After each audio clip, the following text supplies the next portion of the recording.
Dr. Noel, Professor Richards. God bless you, Dr. Richards.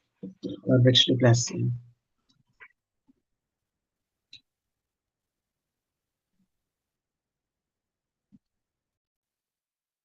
We're not hearing you, Dr. Richards. Are you muted?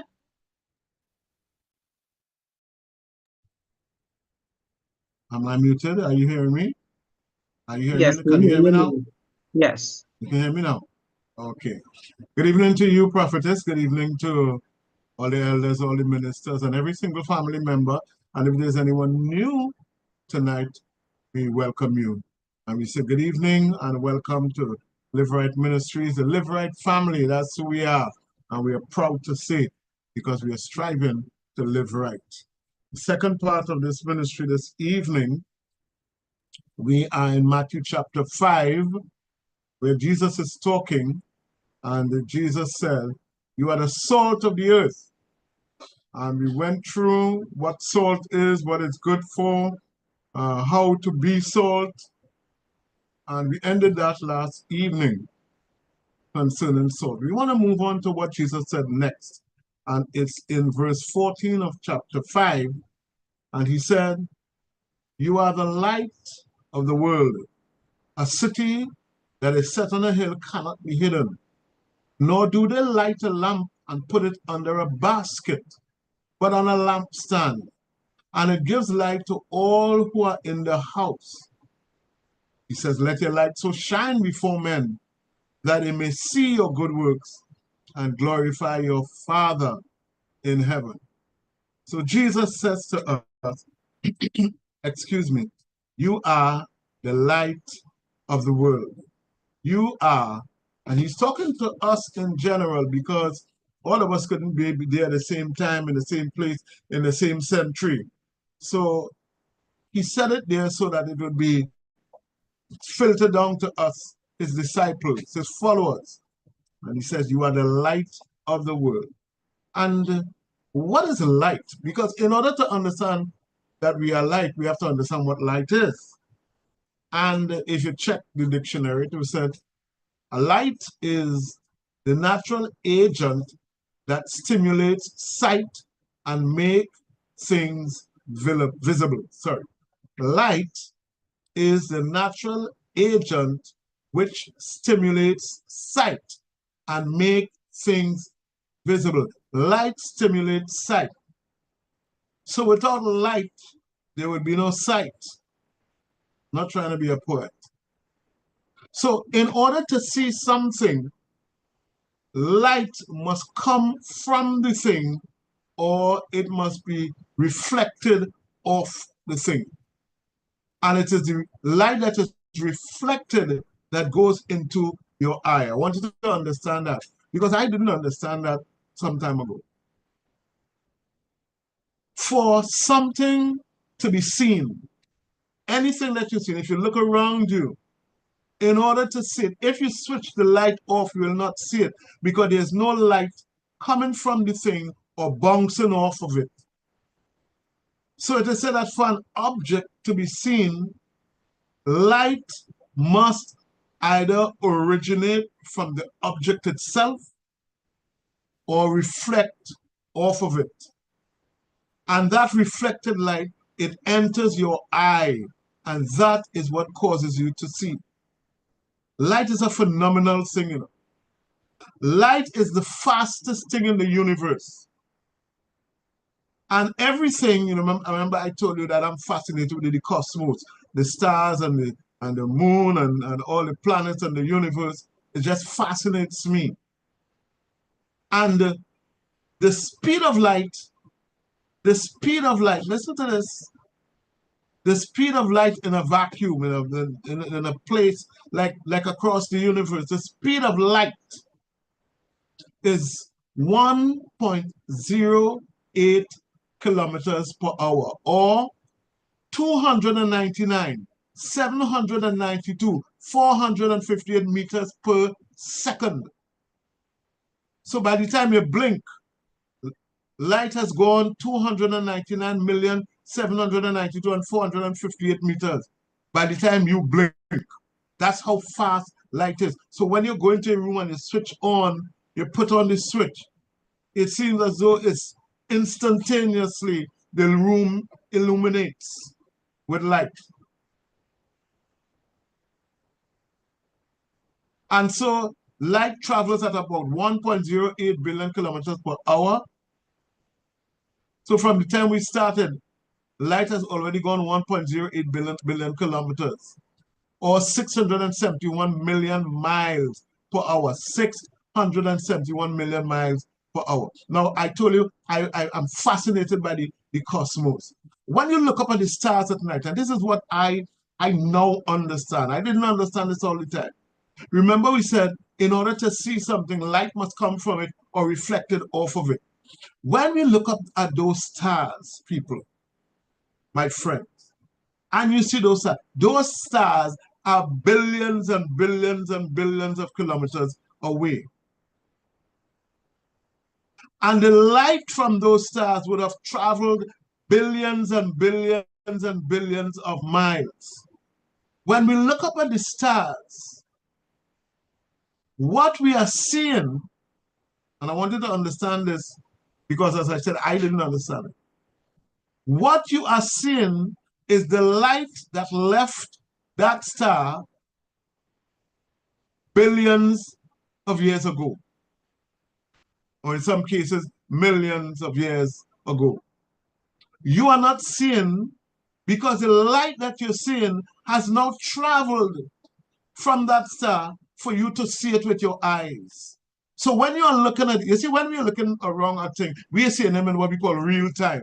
We are saying now, if I raise up this cup, you're seeing the cup now because it's close. The light bounces off the cup into your eyes and you're seeing it one time. But when light has to travel all those billions of miles, when we look up at the stars and we see the stars, do you know that that is not what the star looks like now or where it is now?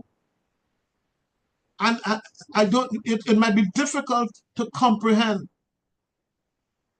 If you were standing on one of the stars, if it were possible, and you were looking at the earth, they would not, and let's just, we just doing a hypothetical thing. People living on the stars, if that's possible, or aliens on the stars, let's put it like that. And they're looking at it. Well, first of all, they wouldn't even be able to see it because it's so small. But let's say they were able to see it. What they would be seeing is not where we are today. You know how Google Maps and these places, you could look at it and see what's going on? That is not possible.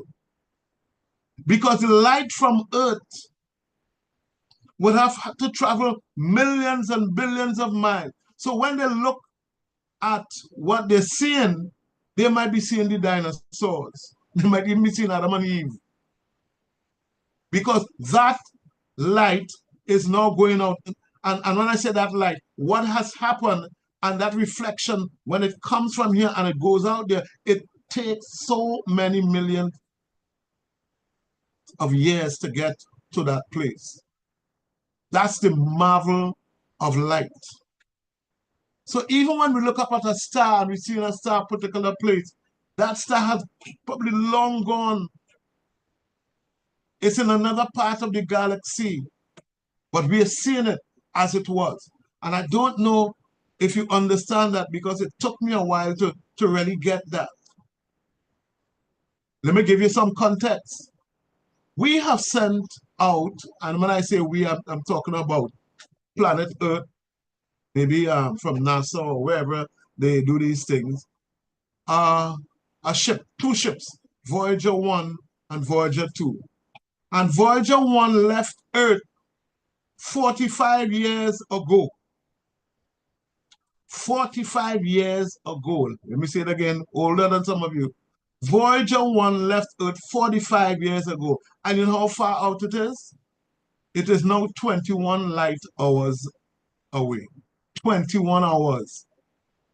So if you're traveling at the speed of light, you'll be able to catch up with Voyager 1 in 24 hours, 21 hours. 45 years ago.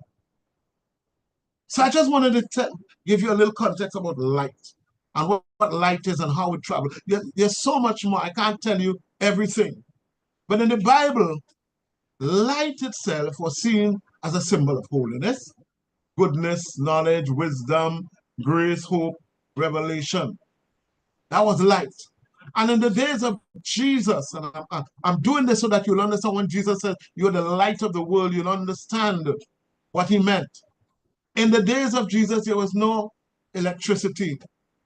So they used lamps. They used, as a matter of fact, Joshua, there's a little video that I want you, if you can, pull it up so that people would understand where we're going with this light. Do you have the video, Joshua? Yes, Dr. Richards. All right.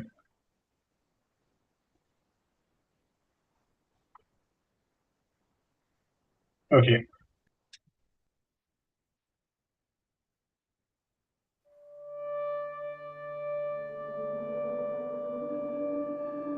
Light. It shines through the darkness and allows us to see everything around us. Being in the dark can be a scary thing. We Okay, can't leave it see so. where we're going Leave or it. what we're doing. Go ahead and leave it. Leave it. Let And it that play. makes it hard to live. However, thankfully, with the invention of electric lights, we now live in a world where it is never completely dark. We have lights in our home so we can work and play at night, headlights on our cars so we can travel at night, and even street lights in our neighborhood so we can be outside at night. 2,000 years ago, people didn't have electric lights. It was very dark at night, and work and travel tended to stop when the sun went down. So what did people have to light their way? That's today's lesson. Let's take a look.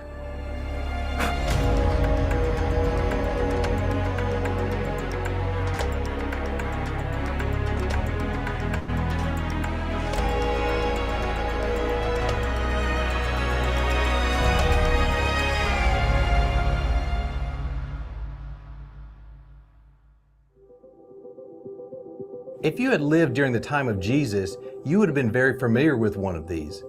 This is a 2,000-year-old oil lamp, similar to the style used in Israel during the time that Jesus lived on the earth. They aren't very big. It could easily fit in the palm of your hand. Here's how the oil lamp works. You pour a little oil into the hole in the top of the lamp. This is the reservoir where the oil is held before it is burned to make the flame. Put a wick into the hole in the front of the lamp, making sure it's soaked in the oil, and light the wick. The oil used could have been olive oil or something similar, and depending on the size of the lamp, it could burn for anywhere from 30 minutes to a couple of hours before it needed to be refilled. Jesus speaks several times about these lamps, and specifically about not covering them up. In Matthew chapter 5, Jesus tells people to be the light of the world. He says people don't light lamps and put them under a basket, but instead put them on lampstands, allowing it to give light to the whole house. When you think of a lampstand, something like a candlestick may be what comes to mind. A lampstand was actually a small cutout in the wall of a person's home, just big enough to hold a small oil lamp. The cutout was generally high, so the lamp could provide light for the whole room. We have very similar practices today with our lamps and lights, sitting on tables high off the ground, or actually hanging from the ceiling. This provides the most light possible for the room. What's the application for us today? Clearly, we need to be a light in the world around us, whether it's to our classmates, our family, other people in our neighborhood. We should be keeping our lamps burning bright to keep the darkness out. The idea of hiding an oil lamp like this under a basket would have seemed like a ridiculous idea to someone listening to Jesus. It would have been a waste, and the darkness would have made it impossible to work. Hiding our lights should seem ridiculous to us today. Hiding our lights and not being the examples of good in the world that we should be seems like a waste as well. Jesus wants us to do good in this troubled world. He wants people to see God at work through us. Let's make sure we're letting our light shine so everyone can see Jesus in us. Okay, thank you. Thank you, Joshua. Thank you. So that's the kind of lamp that they use in days of Jesus, you know, a little, what they call earthenware container, and it had oil in it and a wick. Half the oil, the wick was in half of the wick was inside the oil, and they had a hole at the end. And they didn't have matches in those days. So when you lit a lamp, you want to make sure it didn't fall or burn out, because it was difficult to relight it. And then they place it high in the room on a tall stand. All right, so the lamp, if the lamp was put under a basket, then there would be no light at all. They would have to remove the basket and put more oil in it and pull the wick out if they wanted more light. So when Jesus was talking about being the light of the world, you know, this comes to mind as the gentleman was explaining, that we are supposed to light the world. So light is important. Question is, how important really is light? How important is light? Well, if you look at Genesis chapter 1, verses 3 and 4, it is the first thing that God spoke into being. Does anybody have that? Genesis 1, 3 and 4. Did I give you that one? Genesis chapter 1, verses 3 and 4. And Bible readers, I know you're going to enjoy this because you have been through this already. So let's go. Genesis chapter 1, verses 3 and 4. Pleasant night, everyone. Then God said, "Let there be light," and there was light. And God saw All right, the sorry. light. Read from verse 1. Read from verse 1. In the beginning, God created the heavens and the earth. The earth was without form and void, and darkness was on the face of the deep. And the Spirit of God was hovering over the face of the waters. Then God said, "Let there be light," and there was light. And God saw the light, that it was good. And God divided the light from the darkness. Thank you. You call the light day and the darkness you call night. All right? Now, this is the beginning of the entry of light. The first thing that God spoke in the beginning, it says, in the beginning, God created the heavens and the earth. And the Bible readers would know and understand that we believe that this was not just, as a matter of fact, when you look at the statement, in the beginning, it didn't say at the beginning. It says in the beginning. And there's a difference between in and at. I think we've talked about that already. At is a particular point. At the beginning is the starting point. In the beginning was for the sake of explanation. In the beginning was a period of time, although it wasn't really, and I'll explain that to me in a little while. In the beginning, God created the heavens and the earth. Sometime, and I use the word time guardedly, sometime God created the heavens and the earth. And the earth was without form and void. It became, this is what we believe, without form and void. So we don't know what period of time in the beginning was. And for those of you who don't understand what I'm saying, let me put it this way. In the beginning, this ministry only had 5 people. In the beginning, and we used to meet, myself, my wife, and 3 boys. That was in the beginning. In the beginning, people started to come. It was still in the beginning. A period of time elapsed, and we call that the beginning.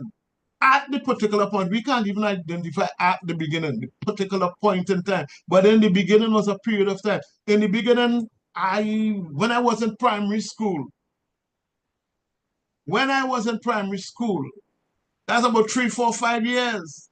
But that was my beginning. That was in the beginning. So in the beginning is not a particular point, but at the beginning, and there's a difference. Because in the beginning, God created the heavens and the earth, and that is significant when we talk about the millions of years that we would have elapsed. This is what we believe. And when I say we, I, because some of you may have a different school of thought. I remember when I was in Bible school, it was early, is when I was doing the bachelor's part of my studies. One of the question was about the age of years. And my lecturer, he believed the earth was 6,000 years old. And we had to write a paper. And I didn't believe that. I believed the earth was millions of years old. And I wrote it in my paper. And at this level, it is not about giving people what they want. It's about creativity. It's about thinking. So I did get a good mark for it, even though I disagreed with my lecturer. He said the earth is only 6,000 years old. I don't know how you can believe that in someone that I admire and look up to and respect. But in the beginning, it was a period of time of millions of years. And I told you that because, in fact, I told you about the light because light takes so long to travel. This universe is so big that it could not have been created 6,000 years ago. But again, we don't want to go deep into that now. That's at a different level. So it says, in the beginning, God created. And it didn't say God and the angels created. In the beginning, God created the heavens and the earth. And the earth was without form and void. And all these things we could get deeper into, but this is not the object of, or the subject of our study.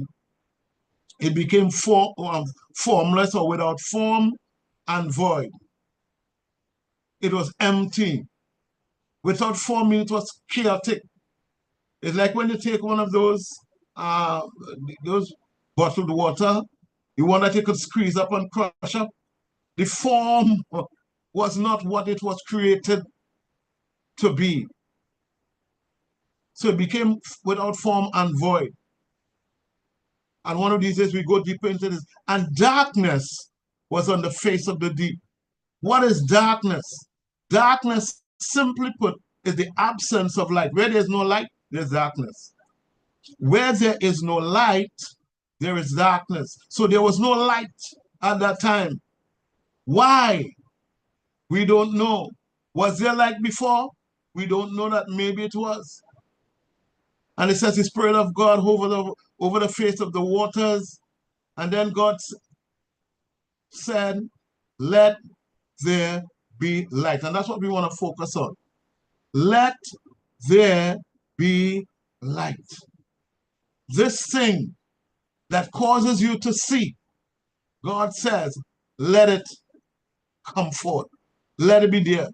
And of course, the Bible went on to say he separated the light from the darkness, the light he called there and the darkness night. I won't get into that because that's what First Lady is talking about right now, separation.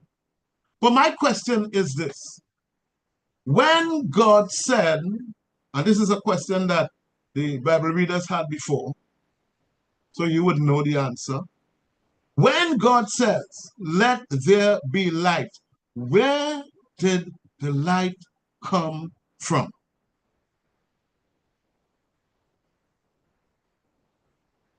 Come Bible readers, tell them. When God said, let there be light, where did the light come from? Can anybody tell me?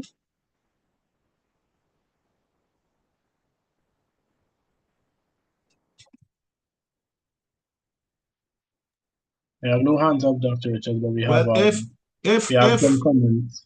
If I was First Lady, I would be very disappointed because this is a question that was asked before and answered. So we have a few comments, Dr. Richard. We have one that says the heavens, another says nothing, and another says his spoken word. That's not the answer I'm looking for, because that's not the answer we gave you. Well, not we, First Lady. Where did the light come from? Did somebody said the heavens? It came from the heavens. Really? Where in the heavens was that light? So that it came when God called it. Come on, talk to me, talk to me. Talk to me, and I'm talking particularly to the Bible readers. You all did this. Where did we have another comment that says it came from God. it came from God? Really? You think? All right, if you say so. But there's another answer we're looking for that's important to what we're doing. Okay, we Where? have two more comments. We have one that says the Bible said God is light, and another said God spoke. Yeah, all that is true. But where did it come from? Where did God get it? Okay, we have another comment that says the light was God. The light was God? No, well, then he didn't have to speak. If the light was God, he didn't have to say, let there be light. We have another one says Bible readers. I sat right here in this seat when that question was asked and answered. And can I say something? Let me jog somebody's memory. I don't know if they're on tonight, because that person was listening, and when we gave the answer, she said, but I said that. So where did the light come from? We have a couple of comments saying nothing, and we have another says from the spoken word of God. Where? And Where? The question is where? Where did it come from? and we have another that says from the firmament. We have Elder Sheldon's hand is up. Elder Sheldon. Yes, sir. Nowhere. Nowhere. That's the answer. And I know you would have gotten it. I know. The light came from nowhere. And I know that sounds strange. It sounds impossible. The light came from nowhere. God didn't pull it from somewhere. It came from nowhere. So there's a realm that exists that is called nowhere. It's not a physical realm, because a physical realm or physical place has to be somewhere. It's like an address. A physical place has an address, so you can say it's at the corner of this street or that street or number something that street. But when it comes from nowhere, it has no address. There is a realm. I am putting it to you that there is a realm. I don't want to say a place, so I'm using the word realm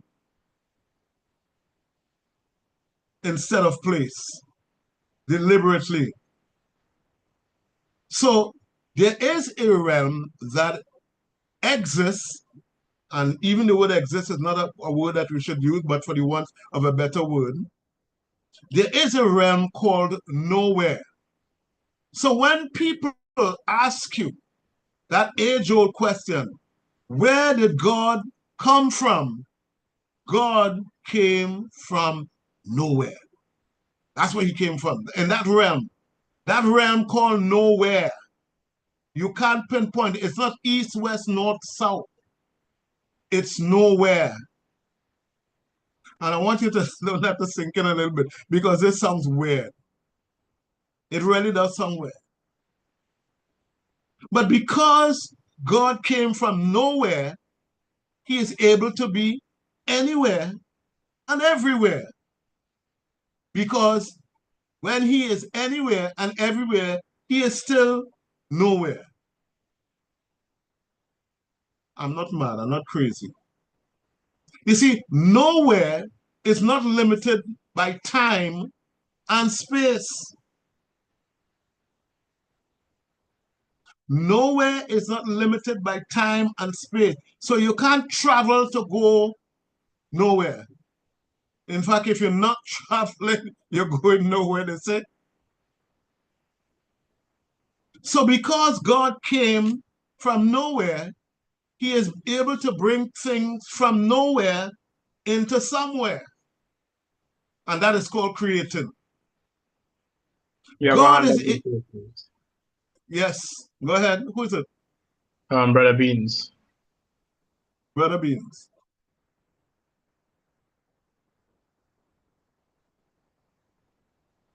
Can he unmute? Yes, Dr. Richards. Mm-hmm. Yeah, I'm listening to this dialogue and I'm not agreeing with it Mm-hmm. from the standpoint of how to say this. When Let's say, we propose a realm, trying to use your language, and then God came from that realm, that's putting a limitation on God in my mind. that's putting A limitation on God, that he came from a realm, right? That putting some confinement on the eternal existence of God. My concept of God's eternal existence is God ever is, ever was. God didn't like proceed into, proceed and appear on the stage kind of thing.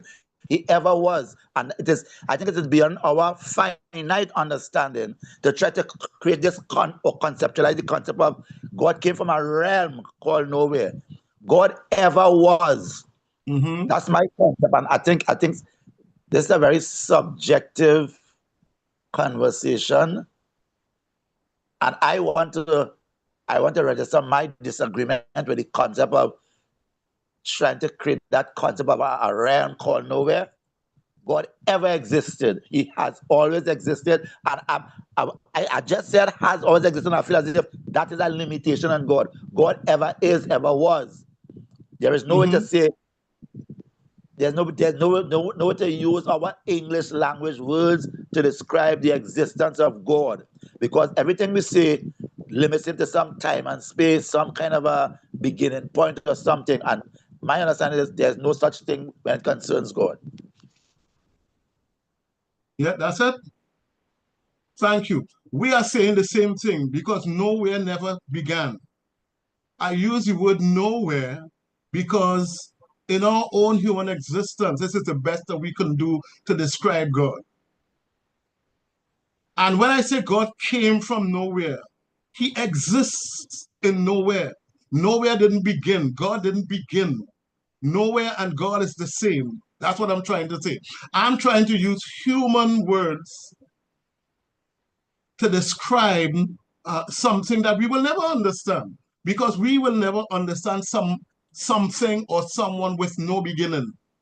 In our own existence, everything we know, you, me, what we're looking at now, came from a point, a particular point. God didn't come from that, and that's why I describe it. And that's why I use the word realm. Maybe there's another word that I can use. But God came from nowhere. He didn't appear, from something or some place. Where God exists cannot be measured. It cannot be located.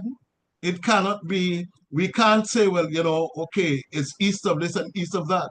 So God is not somewhere, he is nowhere, and that's what I'm trying to say. He came from nowhere. I don't know, I mean, I understand and I accept your objection or your disagreement. But from where I'm sitting, this is the best that I can explain it. God did not have a beginning, and he does not have an end. And the only place that we could describe that where God is nowhere. And nowhere, and nowhere. Okay, go ahead. Go ahead. Yeah, Brother Beans, his hand is back up. Yeah, but then you cannot use the word came. The word came causes the concept to come. Okay. All right. I hear you. So what word would you prefer You see, because God, if I say God exists nowhere, then exists also is a confinement. No, listen to God, what hear here's what my I'm. concept. God ever existed. God ever is in existence. So, like for instance, one time I was at this meeting when this minister asked us to open our Bibles to Genesis chapter 1, and he said he's going to read from verse 0. And And what? then he can Say that again. to open our Bibles to Genesis chapter 1. And then he says he's going to read from verse 0. The verse that comes before verse 1. And he says, he actually came down from the platform and looked at people's Bible and said, you don't have a verse 0? It's okay, well, maybe I bought a special edition Bible. So let me read it from my Bible for you. And he says, here's how Genesis chapter 1 verse 0 reads. Before the beginning began to begin, God. He said, that's it, that's verse 0. And then he emphasized, he says, notice I did not say before the beginning began to begin, God. He said there's a long pause before I say the last word, which is God. Before the beginning began to begin, God. He said the reason why you have to read it that way is if you attach any words to him, then you are creating a concept of time and space, and you are limiting who he is. He ever existed. God exists eternally. Therefore, when God came into being, he can begin to cause to come into being whatever he speaks. I agree with those who say, like came from his spoken word, like came from his being. It's like God came with everything existing in him. And it's okay, I'm going to release some light and let light start to exist here in this space here. Let there be light. Let this light proceed from me and attach itself to this place and become light here. So that's my concept in my head. That's why I see it. I don't see that the God came from somewhere. All right. So I hear you. And if you hold on, we will get there. All right. Now, when I say God came from nowhere, it doesn't mean that he was living someplace and he came into existence. I'm trying to explain to you that you cannot say God came from somewhere. And the only way to explain it is to say that he came from nowhere. Because as you said, God eternally exists. And nowhere, as far as we are human beings concerned, nowhere, you can't find it. You can't find nowhere, and that's where God exists and has always existed. And so that period, that place, that before that verse 0 that you're talking about, where God is, it's nowhere. You can't find it. You can't locate it. You can't tell people, well, you know, it was somewhere and there was a big bang and God came and whatever. I'm saying the only word that I can find, and if you could give me another word, I will use it. But I'm trying to explain, what I'm trying to explain to you all is that God didn't exist in some place and then he started to create. He was nowhere and nowhere, as I told you just now, because he came, he is nowhere. Let me not say he came from. Because he is nowhere, he is also able to be anywhere and everywhere. Because nowhere is not limited by time and space. I hope you're getting that. Nowhere, you can't measure it. If you could measure it, then you could say that God came from this place. God resided in this place, and then he started to do. God had no beginning, and I call that nowhere. So when the light, God is able now, because God exists in nowhere, and God is nowhere. And so when he said, let there be light, that's where the light came from. It came from nowhere, which is where God is, which is who God is. So yes, it came from him, but he is nowhere. And what I'm trying to say is, he didn't call the light from some place when, for example, when he started to create the heavens and the earth, recreate, that is, he called it dry land. He said, stop, you stop there, let us be divided and all these things. You can see where these things came from. But when God said, let there be light, he didn't pull it from a place. It came literally from nowhere, where he is, where he resides. Now, I may not be doing a good job of explaining that, but this is the best that I can do in terms of explaining who God is. And when he spoke, where the light came from, it came from in that existence, if I can use that word, of nothingness. Of nothingness. That's where the light came from. It did not come from somewhere. It came from nowhere. We're going to have to stop here tonight, and we'll take it up another time again. All right, so even for those of you who you still don't understand, or you may not, like Beans, Brother Beans, agree, feel free. Feel free. And if there is another way to explain this in terms of how you would prefer to see it, because as being said, to say he came from suggests that he was somewhere and he came into existence. And that is not what I'm trying to tell you. I am saying God is nowhere, and he has always been nowhere. And what came from, and he spoke, it came out of nowhere. But we're going to see, there's something that I want to show you later on. I was hoping that we'll be able to do it tonight to explain maybe this concept a little better, but we'll do it the next time. So God bless you. Thank you so much for coming tonight. If you're here for the first time, reach out to us. We have 2 chats that we keep in contact with.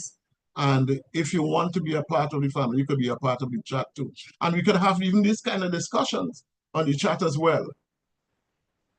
Yes, so God richly bless you. I'm handing back over to Minister Joshua.